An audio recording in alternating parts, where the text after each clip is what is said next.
saadakse siis kipsikivist. Kõigepealt seda kaevandatakse, seda sorteeritakse.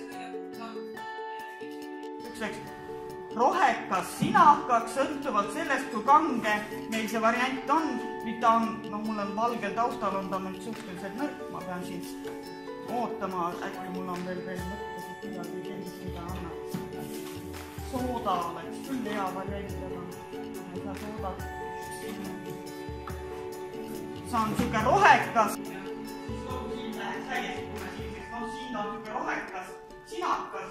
Ja ta, kuna mul on väga lahja lahus, siis ta jääb selliseks, ikkagi rohekamaks. Aga mida aluselisem ja kõvem, tugevam ta on, seda sinakamaks ta läheb. Ega mul ei ole siin kuskilt torud siia võtta, et ma saaksin näidata praegu. Jah, ei, siis te võite, ma ei tea, kas kodudes üldse seda indikaatorpaberit on väga põhjalike teadmistega meditsiinis. Inimesed hoiavad oma ravimikappidega. Paraadid, et ta saab ongi ainult sellest samast kaltsiumhüdroksiidist kogu aeg vale, kogu aeg kaltsiumhüdroksiidist. Samamoodi nad ma selle arvele tegime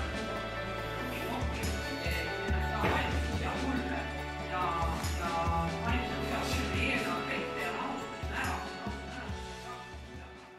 Seal on 3 kartuli. Üks läheb kips, üks läheb savi.